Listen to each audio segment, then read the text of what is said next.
January 22nd, 1879, the hills of Isandlwana echo with a sound the British Empire has never heard before. The thunderous war cry of 20,000 Zulu warriors moving as one. Within hours, over 1,300 British and colonial soldiers lie dead on African soil. It is the single greatest defeat of a modern European army by an indigenous African force in colonial history. But this is not a story about a single battle. This is the story of a king who refused to kneel, a military system so sophisticated it terrified the world's greatest empire, and a nation that chose to fight for its freedom, knowing the cost would be everything. This is the Anglo-Zulu War, the last stand of the warrior kingdom, and the hidden history that Britain tried to bury. For most of the world, the story of the Zulu people begins and ends with war, but the truth is far more complex. The Zulu kingdom was not simply a military power, it was a sophisticated state with its own laws, economy, diplomacy, and culture. A kingdom that had, in just 50 years, transformed from a small clan into one of the most formidable nations in Africa. In this documentary, we will uncover the full story of the Anglo-Zulu War of 1879. We will journey back to understand how the Zulu nation was built, who King Cetshwayo truly was, and why the British Empire saw this independent African kingdom as a threat that had to be destroyed. We will walk through the strategies, the battles, the betrayals, and the courage that defined this conflict. But more importantly, we will reveal what history books often ignore: the African perspective, the Zulu genius, and the legacy that still shapes South Africa today. This is not just a war story. This is a story about sovereignty, resistance, and what happens when an empire meets a people who refuse to surrender their identity. To understand the Anglo-Zulu War, we must first understand the world it emerged from. The year is 1816. Southern Africa is a patchwork of kingdoms, clans, and chiefdoms. Among them is a small clan called the Zulu, led by a minor chief named Senzanga Kona. But Senzanga Kona has a son, an illegitimate son, exiled and humiliated, named Shaka. History will remember him as one of the greatest military minds Africa has ever produced. By 1818, Shaka has seized control of the Zulu clan. Within a decade, he transforms them into an empire. He revolutionizes warfare, creating the bullhorn formation, a tactical system that encircles enemies with devastating efficiency. He introduces the ikowa, a short stabbing spear designed for close combat, replacing the traditional throwing spear. Shaka's army is not just fierce, it is disciplined, organized, and professional. Warriors are trained from boyhood in age regiments called amabuto. They live in military towns. They do not marry until their regiment is discharged by the king. This creates a standing army of thousands, loyal only to the throne. Under Shaka, the Zulu kingdom expands rapidly. Neighboring clans are either absorbed or scattered. By the time of his assassination in 1828, the Zulu control a vast territory in what is now KwaZulu-Natal. While the Zulu build their kingdom in the interior, the British solidify their control over the Cape Colony to the south. Initially, British interest in Southern Africa is limited. The Cape is simply a stopover on the route to India.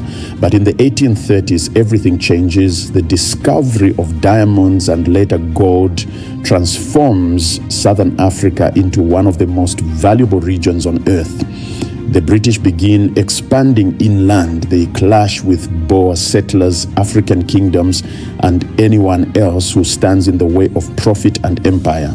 The philosophy is simple: control the land, control the resources, control the people. In 1872, a new king ascends the Zulu throne, Cetshwayo Kampande. He is Shaka's grandnephew, a man in his 40s, intelligent, diplomatic, and deeply committed to preserving Zulu independence. Cetshwayo inherits a kingdom that is powerful but surrounded. To the south, the British; to the west, the Boer Republic of Transvaal; to the north, smaller African states and Portuguese territories. The Zulu are geographically trapped, but Cetshwayo is no warmonger. He seeks peace with the British. He sends diplomats. He honors treaties. He even allows British missionaries into his kingdom. He believes that diplomacy, not war, will protect his people. He is wrong. In 1877, the British appoint Sir Henry Battle Frere as High Commissioner for Southern Africa.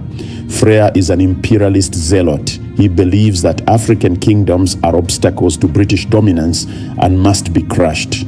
Frere looks at the Zulu kingdom and sees a problem. Not because the Zulu have attacked British territory, they haven't. Not because they threaten British citizens, they don't. But because they exist as an independent military power. Frere's goal is to create a British Confederation in Southern Africa, uniting all territories under one crown. The Zulu Kingdom, with its 30,000 strong army and fierce independence, does not fit this vision. So Frere begins manufacturing a crisis. In December 1878, Frere presents King Cetshwayo with an ultimatum. The demands are designed to be impossible. Disband the Zulu army, allow British residents in Zulu territory, accept a British representative to oversee internal Zulu affairs, pay reparations for alleged border incidents. Cetshwayo is given 30 days to comply. The message is clear: surrender your sovereignty or face war. Cetshwayo tries to negotiate. He offers compromises. He pleads for more time. But Frere has already made his decision. The British Empire is coming whether the Zulu fight or not. And so Cetshwayo prepares his people for the unthinkable. King Cetshwayo is often portrayed by colonial historians as a savage tyrant. This is propaganda. In truth, Cetshwayo is a skilled ruler who inherits a complex political situation and navigates it with intelligence and restraint. He is a product of the Zulu royal system, trained in diplomacy, warfare, and governance. He is also a realist. He knows that the British Empire is the most powerful military force on earth. He does not want war, but he will not surrender his people's freedom without a fight.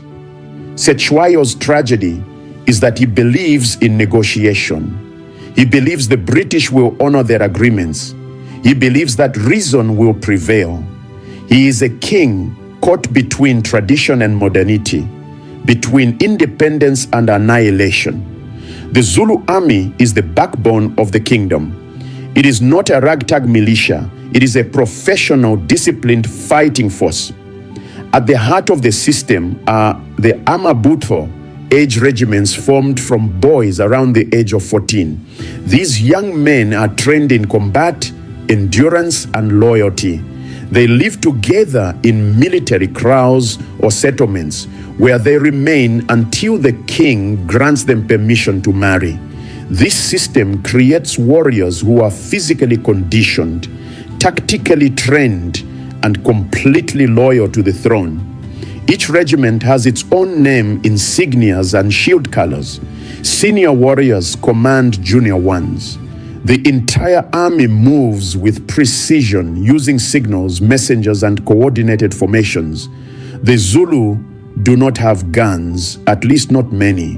What they have is speed, discipline, and the tactical genius of their commanders. Their primary weapon is the ikuwa, a short stabbing spear. Their shield, made of cowhide, is both defensive and offensive. Warriors use it to hook an enemy's shield aside, exposing them to a fatal thrust. The Zulu also employ psychological warfare. Before battle, they perform the Giya, a war dance that builds energy and intimidates enemies. During battle, they chant and sing, creating a wall of sound that unnerves opponents. This is not primitive warfare. This is strategy, discipline, and mastery. Opposing King Cetshwayo is Lieutenant General Lord Chelmsford, commander of British forces in Southern Africa. Chelmsford is an experienced officer, but he is also arrogant. He has fought in India and Abyssinia, and he believes that African armies are inferior. He is about to learn otherwise. British soldiers in red coats preparing for battle with rifles and artillery. Chelmsford commands a force of around 17,000 men, a mix of British regulars, colonial volunteers, and African auxiliaries. They are equipped with modern rifles, artillery, and Gatling guns. On paper, they should dominate any African army. But Chelmsford underestimates the Zulu. He divides his forces into multiple columns, spreading them thin across the border. He assumes the Zulu will scatter at the sight of British firepower. He is catastrophically wrong. While Cetshwayo is the king, the Zulu military operates through experienced indunas, commanders who lead regiments into battle. Among them is Nshingwayo Kamahole, a senior commander who will lead the Zulu forces at Isandlwana. He is a brilliant tactician, calm under pressure and deeply respected by his warriors. Another key figure is Dabulamanzi Kampande, the king's half-brother. He is younger, more impulsive, and eager to prove himself in battle. His actions will have devastating consequences. These men are not bloodthirsty savages. They are generals, strategists, and leaders who understand that they are fighting for the survival of their nation. History often forgets the civilians. But in the Zulu kingdom, women and non-combatants play a crucial role. Zulu women manage homesteads, tend cattle, grow crops, and raise children. They are the backbone of the economy. When the men go to war, the women keep society functioning. They also serve as messengers, spies, and sometimes even fighters. Zulu women are not passive victims. They are active participants in the survival of their people. And when the war comes, they will suffer just as much as the warriors. On January 11th, 1879, the 30-day ultimatum expires. King Cetshwayo has not disbanded his army. He has not surrendered his sovereignty, and so the British invade. Lord Chelmsford divides his forces into 5 columns, crossing the Buffalo and Tugela rivers at multiple points. The plan is to converge on Ulundi, the Zulu capital, and crush the kingdom in a single coordinated strike. But the terrain is hostile. The land is rugged, filled with hills, rivers, and dense bush.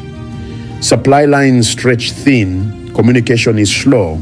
The British are marching into a land they do not understand, against an enemy they have underestimated.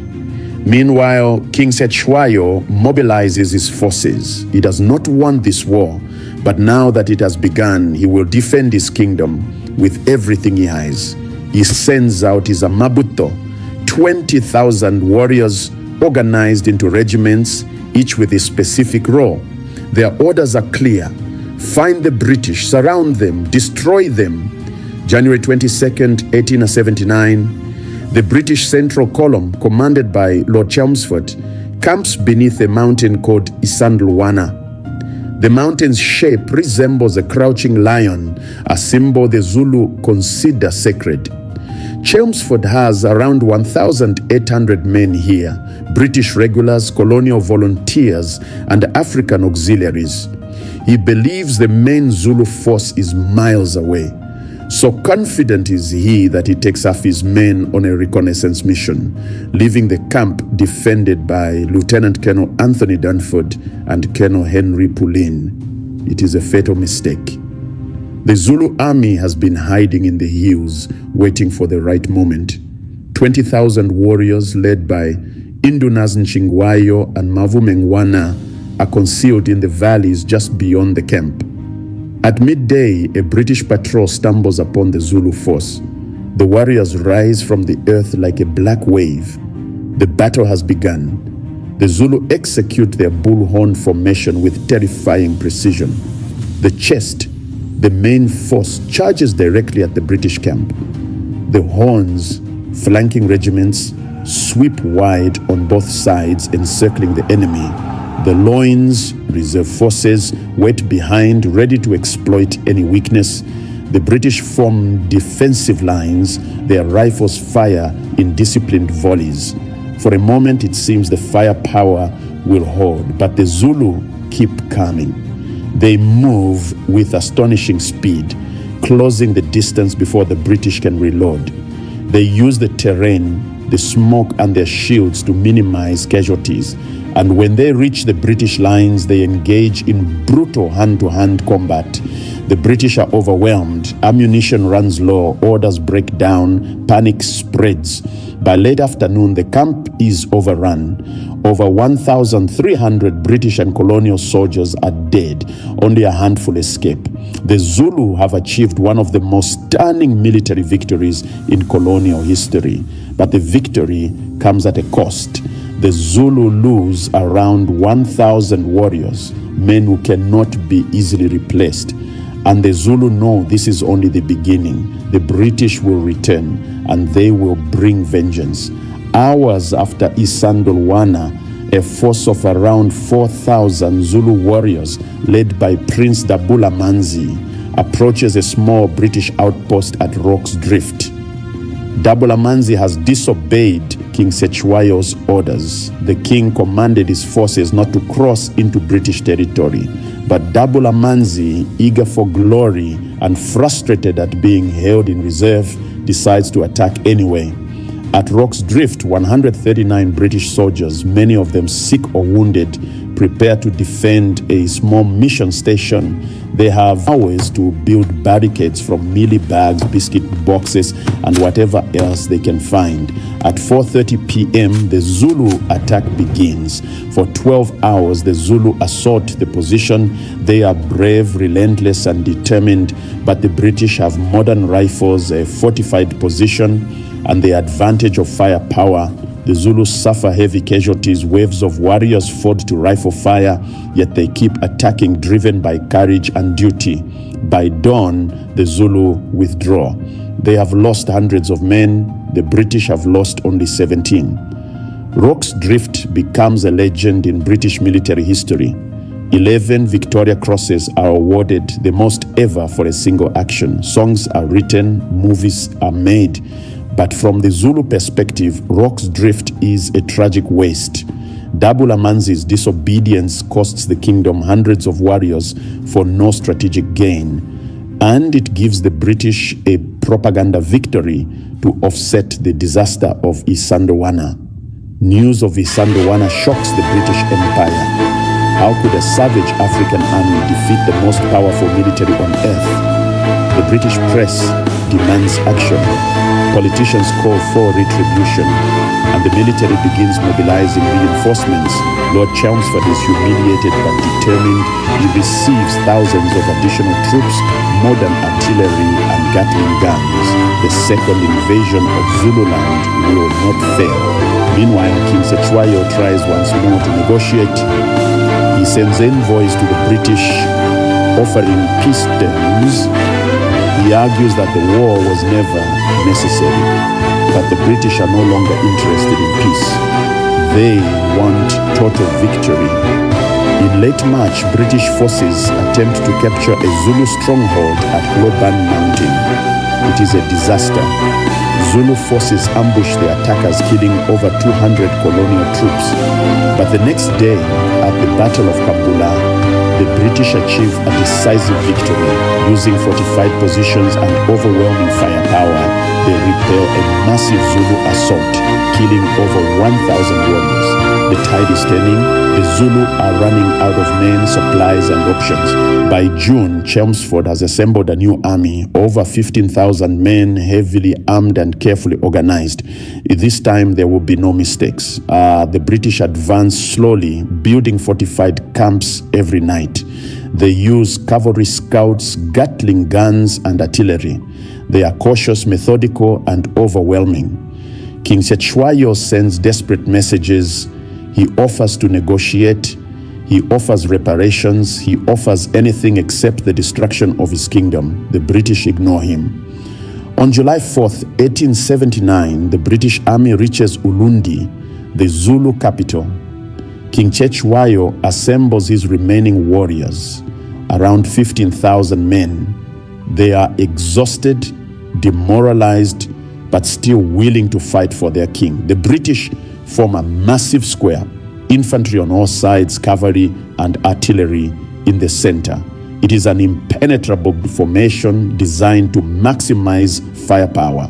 The Zulu charge with everything they have. They run into a storm of bullets. The Gatling guns roar. The artillery fires explosive shells. The rifles never stop. Wave after wave of Zulu warriors fall. They cannot break the square. After 90 minutes, the Zulu retreat. Over 1,500 are dead. The British suffer fewer than 100 casualties. Chelmsford orders the capital burned. Ulundi goes up in flames. The Zulu kingdom is defeated. King Cetshwayo flees into the wilderness. For weeks, he evades British patrols. But on August 28, 1879, he is betrayed and captured. He is taken to Cape Town, paraded as a trophy, and eventually exiled to London. There he is displayed to British society as a noble savage, a curiosity, a symbol of empire's triumph. In 1883, the British allow him to return to Zululand, but his kingdom is gone. The land has been divided among rival chiefs. Civil war erupts. Cetshwayo dies in 1884, a broken man, his kingdom in ruins. British propaganda portrayed the Zulu as bloodthirsty savages, inferior in every way. This narrative was essential to justify the invasion, but the truth is far different. The Zulu kingdom was a sophisticated state with laws, courts, diplomacy, and governance. It had a structured economy based on cattle, agriculture, and trade. It had poets, historians, and oral traditions that preserved knowledge across generations.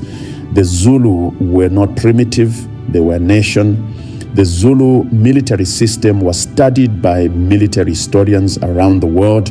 Their tactics influenced modern warfare. The bullhorn formation is still taught in military academies as an example of tactical excellence. The Zulu did not win through numbers or savagery. They won through discipline, training, and brilliant leadership. One uncomfortable truth: not all Africans sided with the Zulu. The British recruited thousands of African auxiliaries from neighboring groups who had been conquered or threatened by the Zulu in the past. This was not a simple story of Africans versus Europeans. It was a complex conflict shaped by local politics, old rivalries, and survival. Zulu women were not bystanders. They carried supplies, nursed the wounded, and sometimes fought alongside the men. They also bore the brand of British retaliation: villages burned, families displaced, children killed. Their stories are rarely told, but without them, the kingdom could not have survived as long as it did. The Anglo-Zulu War was not about defense or morality, it was about control. Sir Battle provoked the war deliberately against orders from London. The British government later disavowed him, not because the war was wrong, but because it was politically inconvenient. Isandlwana was also a scandal. Investigations revealed that British officers had ignored intelligence, divided forces recklessly, and failed to secure ammunition properly. But these findings were buried to protect reputations. The Zulu were blamed for British incompetence. After the war, the British dismantled the Zulu kingdom. They divided the land into 13 separate chiefdoms, ensuring that no single leader could unite the people again. Civil wars erupted. Famines spread. Families were torn apart. The Zulu, who had once been a proud and independent nation, were reduced to subjects of the British Empire. The Anglo-Zulu War set a precedent. It showed that African kingdoms could be crushed, their people controlled, and their land seized. This philosophy would evolve into segregation and eventually apartheid, the systems of oppression that defined 20th century South Africa have their roots in conflicts like the Anglo-Zulu War. But the Zulu did not disappear. Despite colonization, oppression, and poverty, Zulu culture survived. Today, the Zulu are the largest ethnic group in South Africa. Their language is spoken by millions, their traditions are celebrated, their history is taught. The warriors of 1879 may have lost the war, but they did not lose their identity. Isandlwana remains a symbol. For the British, it is a reminder of hubris and the cost of underestimating an enemy. For the Zulu, it is proof that they fought with courage and skill.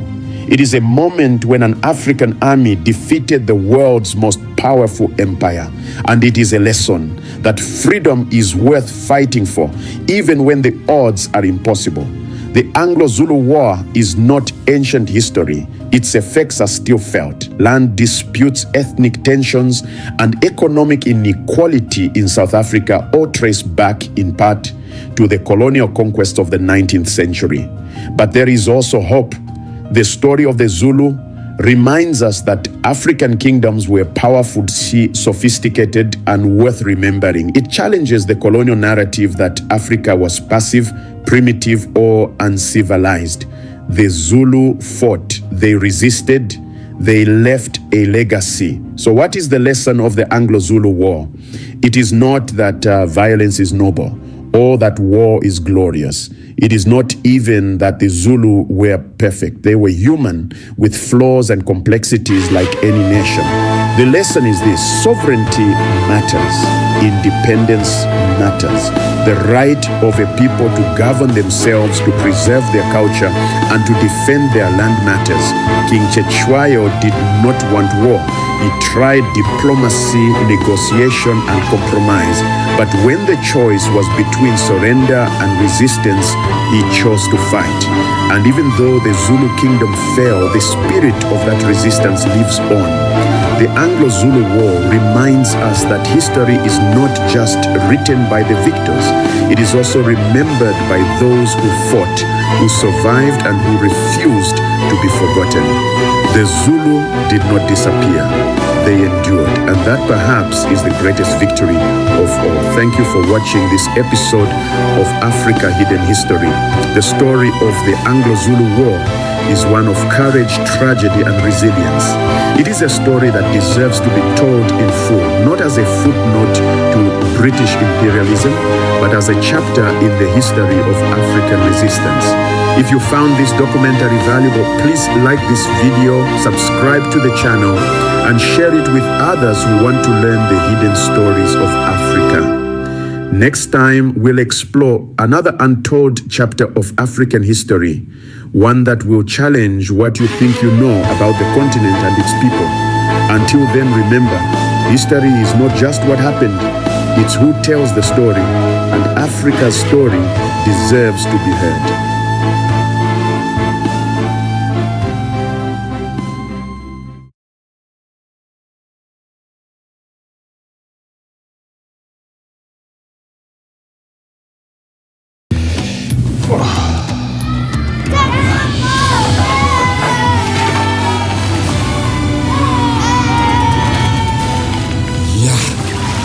Kun je niet inruilen.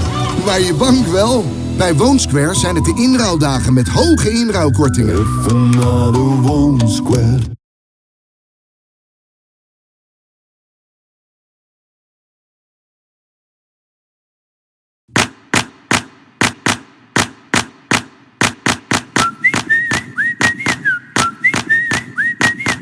I'm on my way. Can't stop, won't stop now. Light up the stage.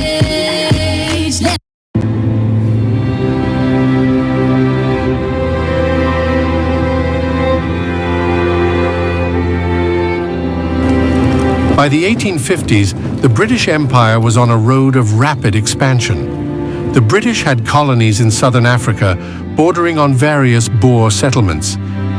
The British colonies also bordered various native African kingdoms, such as the Zulus.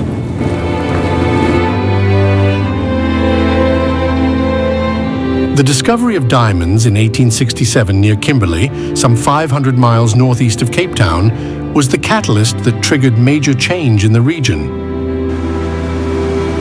This discovery triggered a diamond rush that attracted people from all over the world and drew the attention of British imperial interests.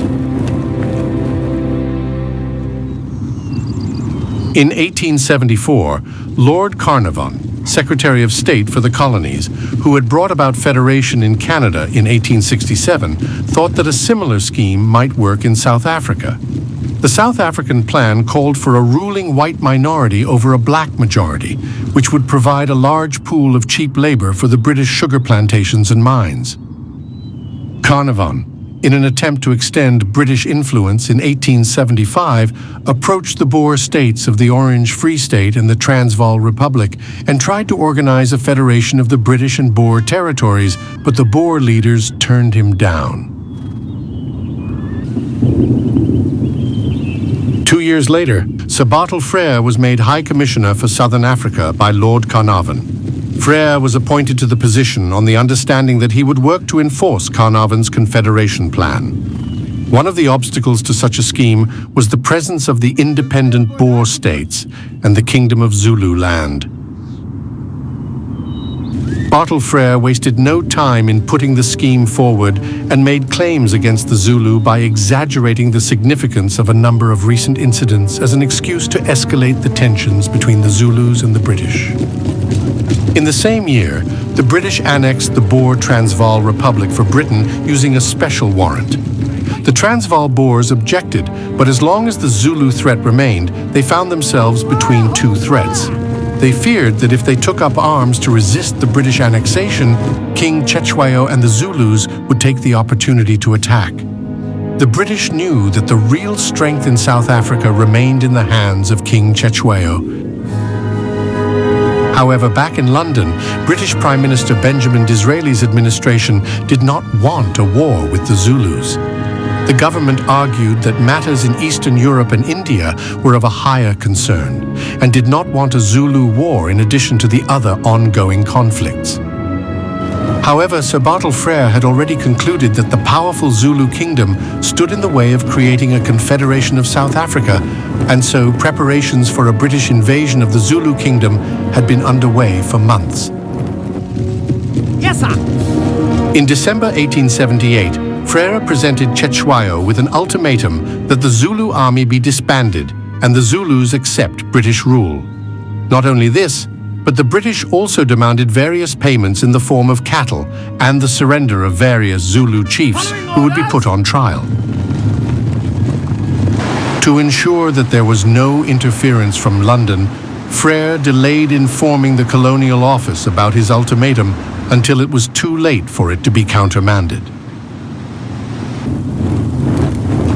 By then, Lord Chelmsford had assembled an army of 18,000 men, including colonial volunteers and natal African auxiliaries along the Zululand border ready for the invasion.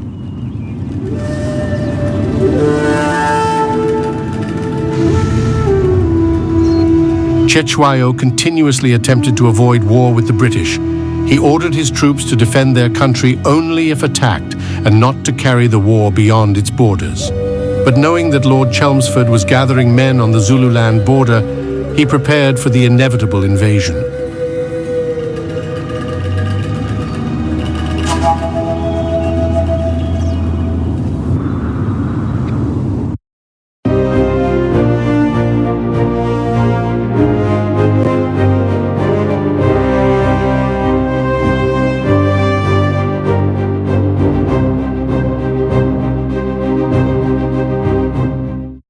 Draaitafels zijn tegenwoordig weer super populair. Maar welke past er het beste bij jou, mensen? Is dat de goedkope maar geweldige Argon Audio TT Mark II? Of ga je voor de ultieme audiofiele luisterervaring met de duurdere Argon Audio TT4 Mark II? Klik op de link hier beneden om meer te weten te komen over jouw favoriet. Ik zie je in ieder geval snel. Doei!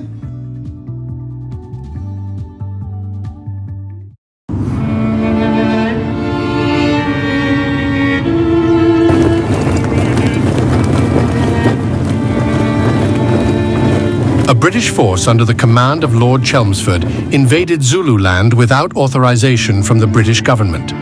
Chelmsford invaded with 3 columns, which would all cross the Buffalo River into Zululand and then march on to Ulundi, the Zulu capital. The 3 columns would march on Ulundi from different positions with the intention of encircling the Zulu army and forcing them into a battle, as Chelmsford was concerned that the Zulus would avoid battle.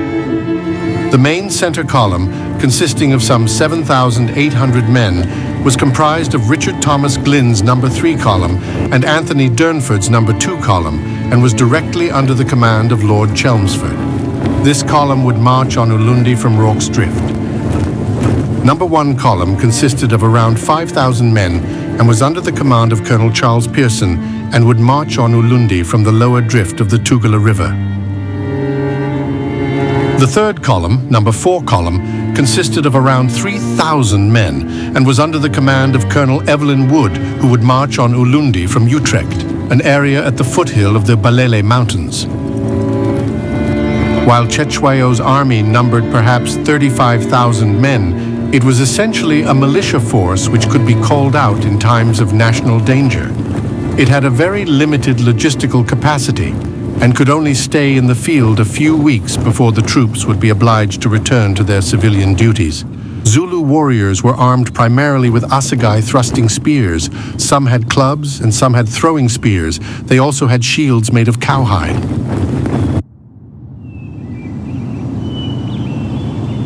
The British under Chelmsford pitched camp at Isandlwana on the 20th of January, but did not follow standing orders to entrench. No laager was formed. The British command had severely underestimated the Zulus' capabilities. Once Chelmsford had established the camp at Isandlwana, Chelmsford sent out 2 battalions of the Natal Native contingent to scout ahead. They encountered elements of a Zulu force, which he believed to be the vanguard of the main enemy army. Such was his confidence in British military training and firepower that Chelmsford divided his force, departing the camp at dawn on January 22nd with approximately 2,800 soldiers to find the main Zulu force, with the intention of bringing them to battle to achieve a decisive victory.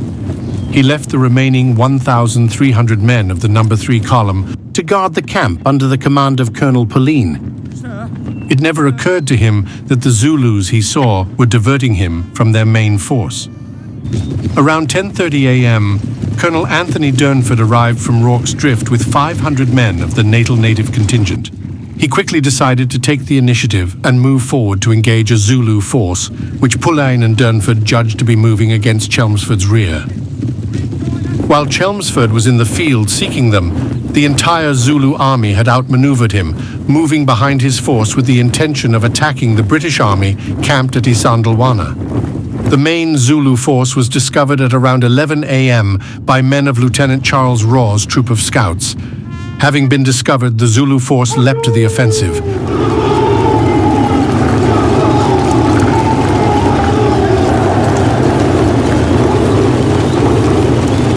Raw's men retreated to the camp, and a messenger was sent to warn Pauline.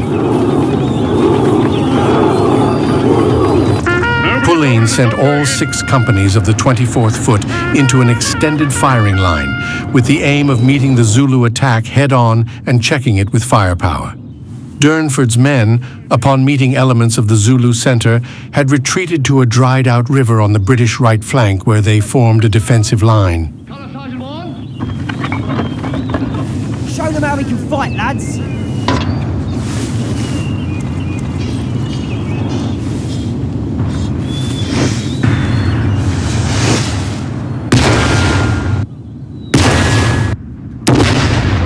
Wil je meer daglicht op zolder? Kies dan voor een dakraam van Vacro. Jij kiest vooraf de plek, wij doen de rest. Met een dakraam van Vacro creëer je het mooiste licht in huis.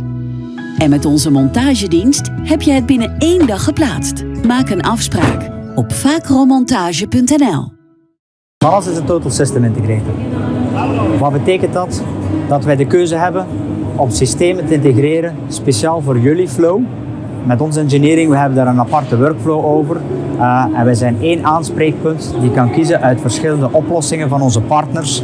En dit combineren wij met één aanspreekpunt met in-house onze eigen software. De ervaring zit in onze engineers die op weekbasis tal van dergelijke projecten uitrekenen en ervaring hebben opgebouwd. Interesseert het voor jouw logistieke operaties om daarover samen in gesprek te gaan? Contacteer mijzelf of mijn collega's bij Van As en wij komen graag bij jou langs.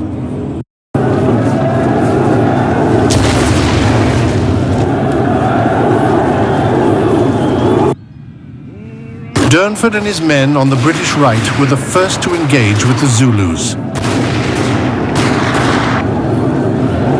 The British force looked on in fear at the 20,000 Zulu warriors that were charging at them.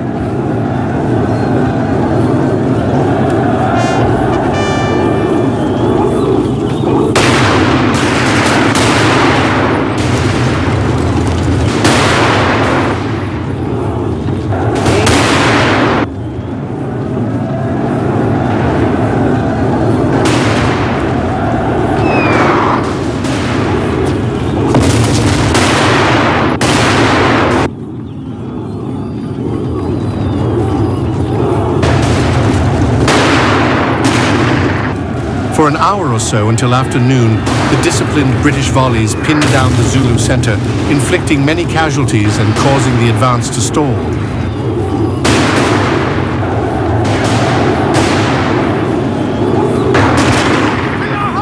Durnford's men, who had been fighting the longest, began to withdraw and their rate of fire diminished. Durnford's withdrawal exposed the right flank of the British regulars. Await my command!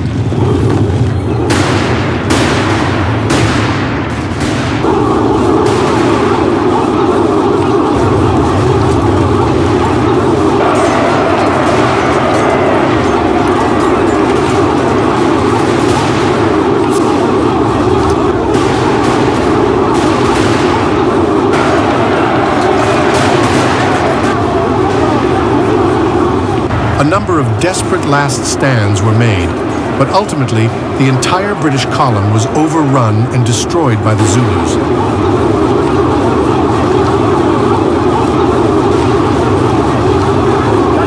Both Durnford and Colonial were killed during the battle.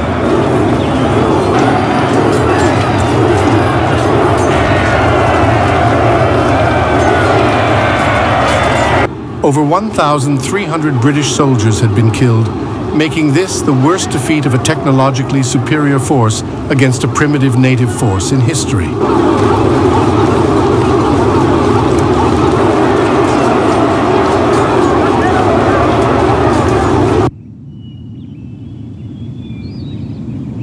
In the battle's aftermath, a party of some 4,000 Zulu reserves mounted an unauthorized raid on the nearby British Army border post of Rorke's Drift. Rorke's Drift hosted a small detachment of No. 5 Field Company, Royal Engineers, consisting of around 150 men commanded by Lieutenant John Chard, which had arrived on the 19th to repair the pontoons that bridged the Buffalo. Survivors from Isandlwana soon reached Rorke's Drift with news of the approaching Zulus. Lieutenants John Chard and Gonville Bromhead met with Assistant Commissary James Dalton. Together, they decided that they would defend the station as this was their best chance of survival. The Zulu force arrived at Rorke's Drift at 4:30 p.m. They spent the next 12 hours continuously storming the British defenses.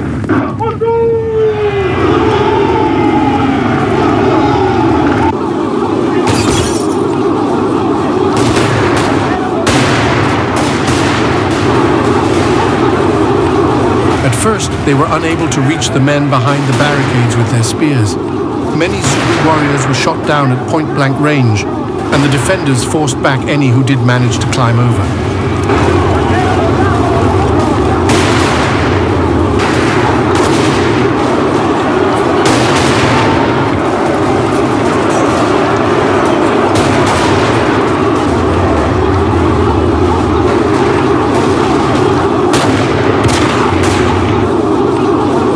As the battle raged on, the Zulus targeted the hospital, but the defenders managed to push them back with bayonets.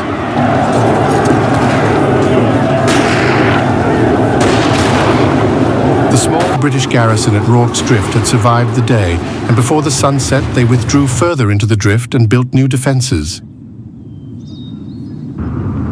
On the same day as the Battle of Isandlwana and Rorke's Drift, the No. 1 column of the British invasion force, under the command of Colonel Charles Pearson, was marching just south of the Inyezane River. They intended to establish a base at Eshowe before marching on to Ulundi. Shortly after, a small number of Zulus appeared on the ridge of a hill nearby, and a company of the Natal Native contingent, under Lieutenant Hart, was sent up the spur after them. Suddenly, a mass of Zulus appeared over the crest of the ridge and began pouring downwards. These men were part of a 6,000-man strong force dispatched at the same time as the army that engaged the British at Isandlwana. As the Zulus charged, the native contingent fled. The European officers who remained stood no chance.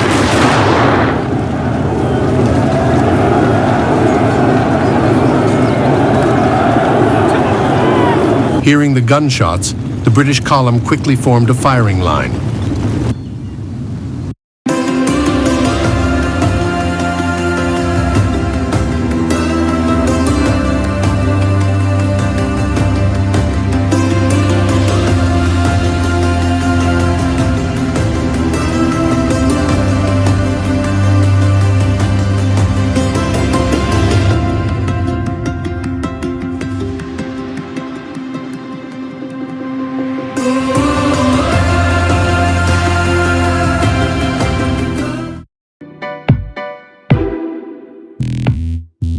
In 2020 troffen we een sterk verouderd sportcomplex aan. Het was gewoon op en de installaties waren sterk verouderd. De duurzaamheidsambitie die wij als gemeente Sittard-Geleen hoog in het vaandel hebben staan, kun je dat ook vertalen in zo'n nieuwbouwproject.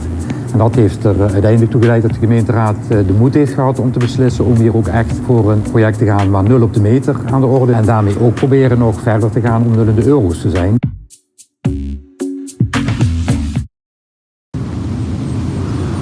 The British had several 7-pound guns and a Gatling gun. The Zulus began their assault on the British column.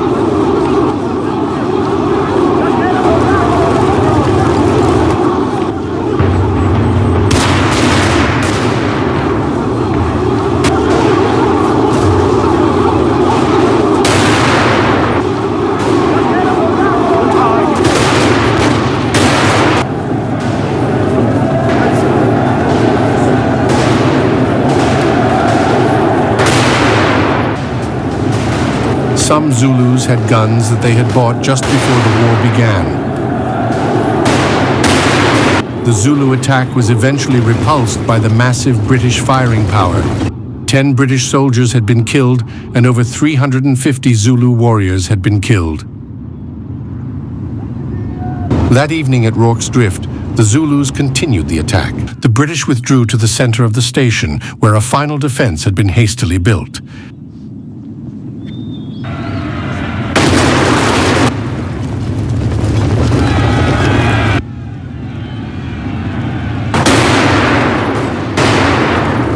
The Zulus attacked repeatedly over the night, but these attacks were uncoordinated due to the dark. They eventually succeeded in fighting the Zulus off, and the Zulu force withdrew. By the end of the battle, 15 British soldiers had died, and most of the garrison were wounded. Over 800 Zulu warriors lay dead. Although the British had won victories at the Battle of Inyezane and Rorke's Drift, the overall situation for the British invasion was looking grim. On the following day, Pearson's No. 1 column had reached Eshowe.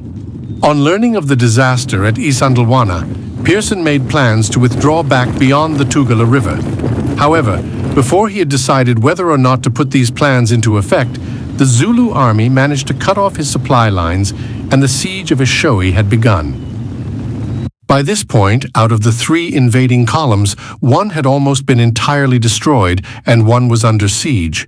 The other column, under the command of Colonel Evelyn Wood, had originally been charged with occupying the Zulu tribes of northwest Zululand and preventing them from interfering with the British Central Column's advance on Ulundi. Wood had set up camp just 10 miles south of Flobane Mountain, where a force of 4,000 Zulus had been spotted. He planned to attack them on the 24th of January, but on learning of the disaster at Isandlwana, he decided to stay in the camp. The first invasion of Zululand had been a failure. In the early hours of the morning on the 12th of March, an armed escort of stores marching to Lüneburg was ambushed by about 500 Zulus at the Battle of Isandlwana.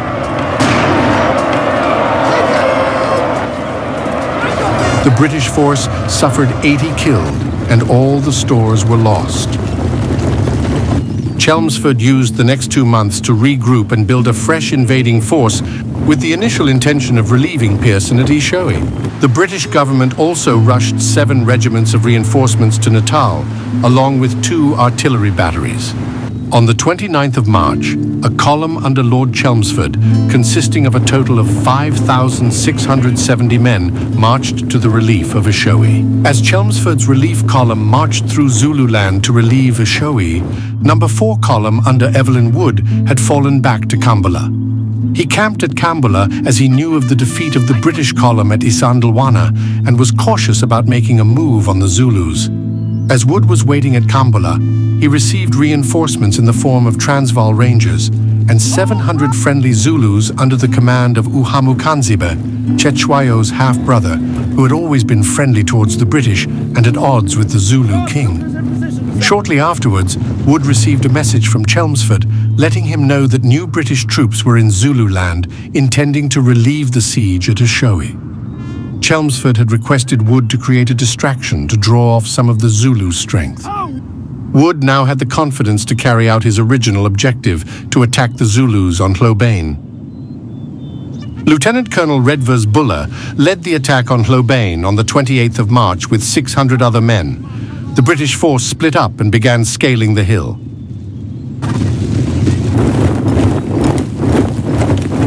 As they ascended, they fought against Zulu snipers.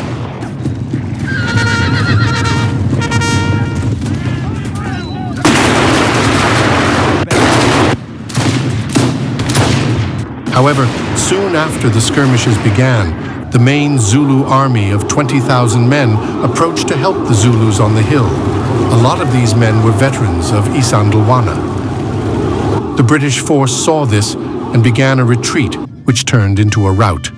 Yes, sir.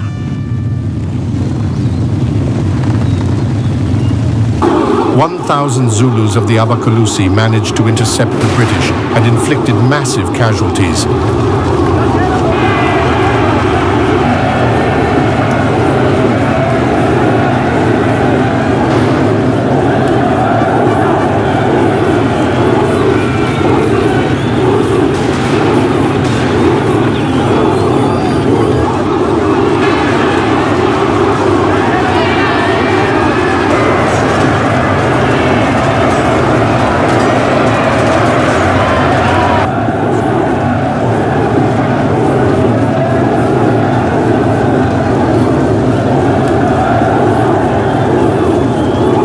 Over 225 British soldiers were killed on Hlobane.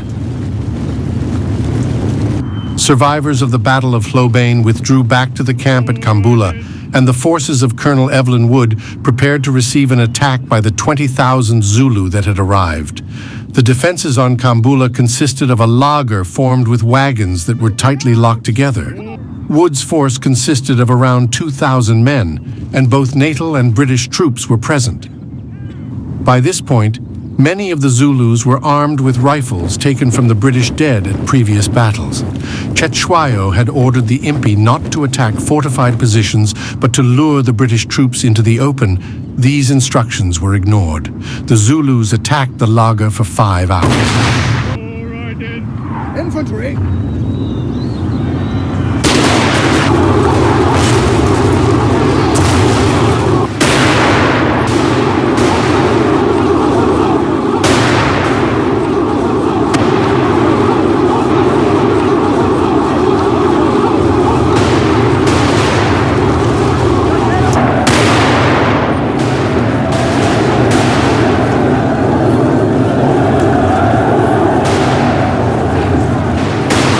After heavy losses of almost 1,500 men, the Zulus finally withdrew from the battlefield.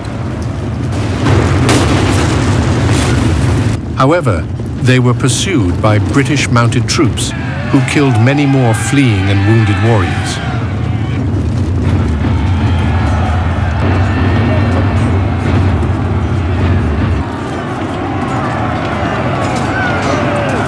After the battle, the Zulus had suffered almost 2,000 deaths, whereas the British had only suffered around 30 deaths, mainly from Zulu snipers.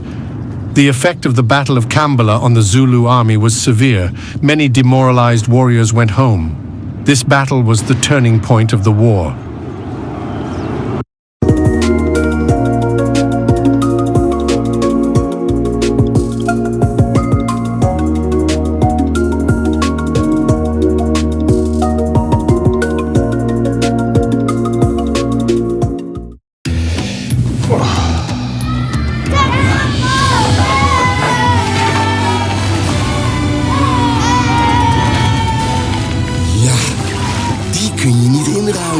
Maar je bank wel. Bij Woonsquare zijn het de inruildagen met hoge inruilkortingen. Even naar de Woonsquare.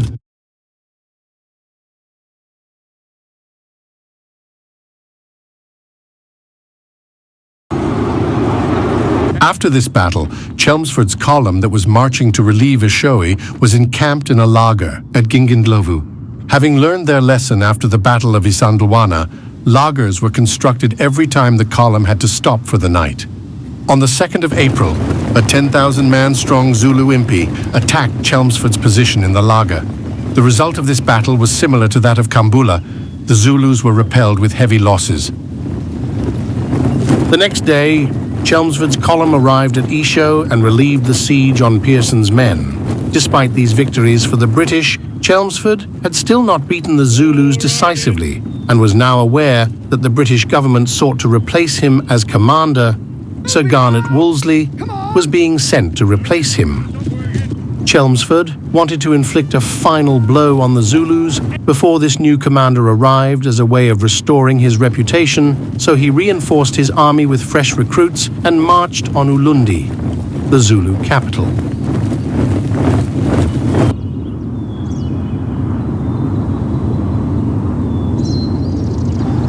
On the 4th of July, after scouts had been attacked by some Zulu warriors, Chelmsford was convinced that the Zulus wanted a fight and formed his infantry into a large hollow square. Neither wagon lagers nor trenches would be used to convince both the Zulus and critics that a British square could beat them fairly in the open. The British had several 7-pound guns and 2 Gatling guns. No Zulus in any numbers had been sighted by 8 a.m., so the frontier light horse was sent forth to provoke the enemy.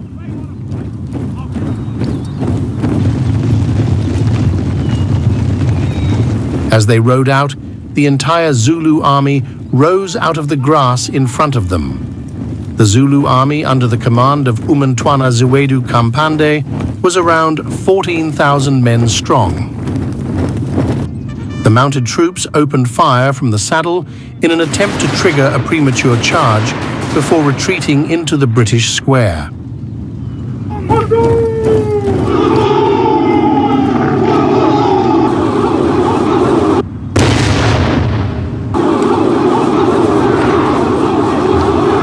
The British were ready, and the Zulu troops faced concentrated fire. Zulu regiments had to charge forward directly into massed rifle fire, non-stop fire from the Gatling guns, and the artillery firing canister shot at point-blank range.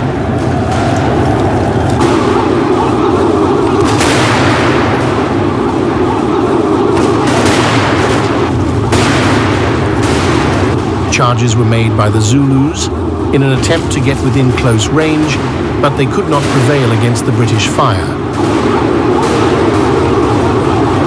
There were a number of casualties within the square to Zulu marksmen, but the British firing did not waver, and no warrior was able to get within 30 yards of the British ranks. After half an hour of concentrated fire from the artillery, the Gatling guns, and thousands of British riflemen, the Zulu military power was broken. British casualties were 10 killed and 87 wounded, while nearly 500 Zulu dead were counted around the square.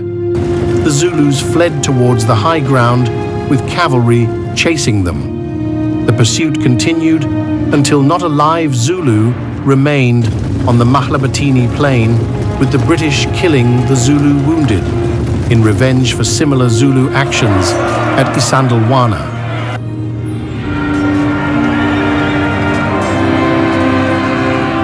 The final battle of the war was over.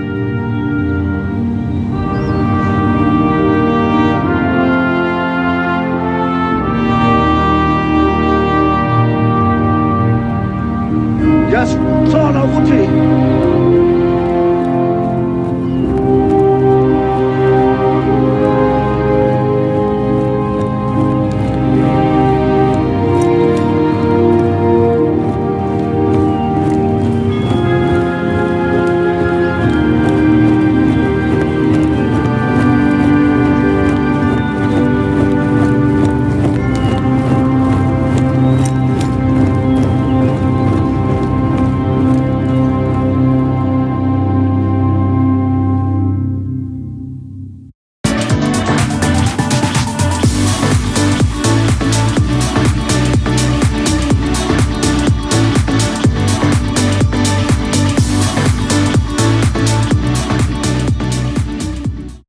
Hoe krijg je nou echt hi-fi geluid met een beperkt budget? Het Deense DALI heeft het antwoord. Cupid.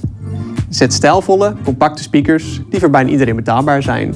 Ze passen in bijna elk modern interieur en zijn beschikbaar in een reeks frisse kleuren. En het mooiste? Ze klinken veel beter dan de meeste speakers in deze prijsklasse. Sluit er gewoon een kleine versterker op aan en je bent klaar om te genieten. Wil je nou meer weten? Ontdek Cupid op onze website. Of nog beter zelfs, kom langs bij jouw dichtstbijzijnde hi-fi club en beluister ze zelf. Tot snel!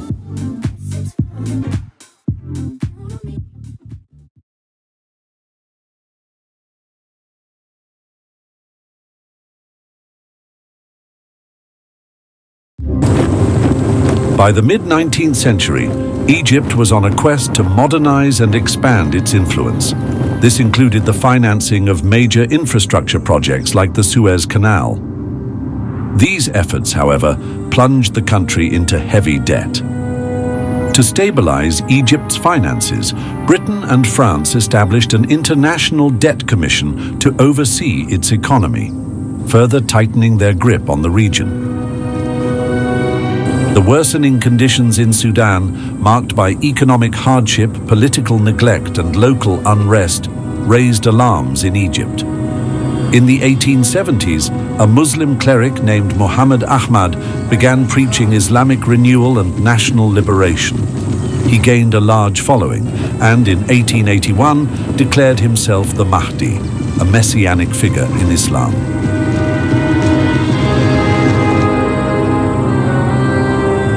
The Egyptian governor, Rauf Pasha, sent Mohammed Bey Abu Saud to investigate the situation.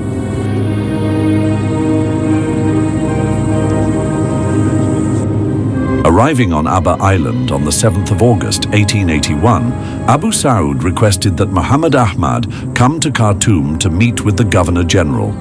The Mahdi refused, and Abu Saud warned him that he must give up his claim to be the Mahdi, and then left the island.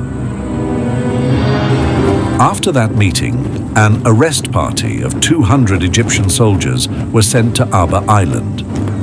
The zealous Mahdists, armed mainly with sticks, stones and palm knives, attacked the Egyptians.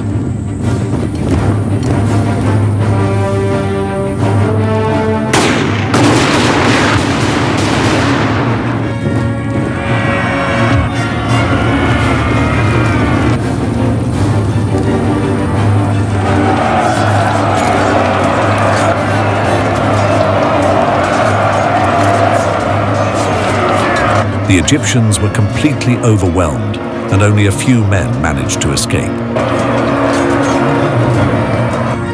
Following this early victory, the Mahdi withdrew strategically to Kordofan, far from Egyptian control in Khartoum. His movement grew rapidly as Arab tribes joined his jihad against the Egyptian government.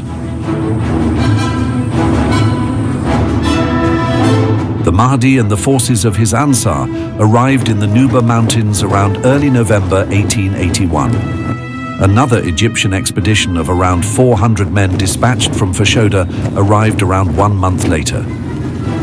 However, this Egyptian force was ambushed on the night of the 9th of December 1881.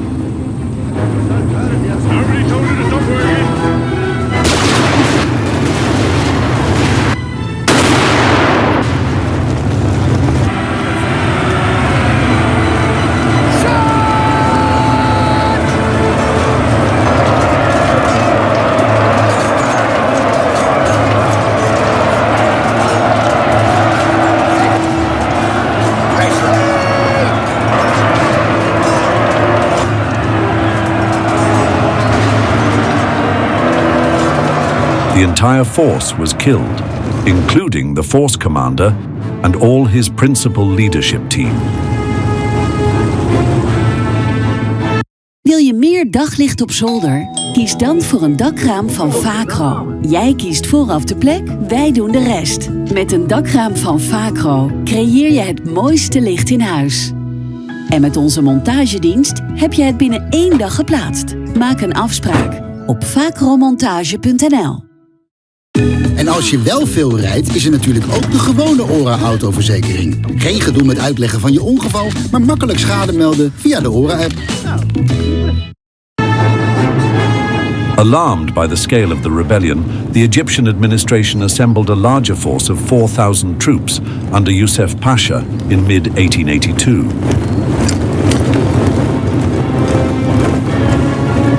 Despite the Mahdist forces being poorly equipped and half-starved, Egyptian overconfidence proved fatal.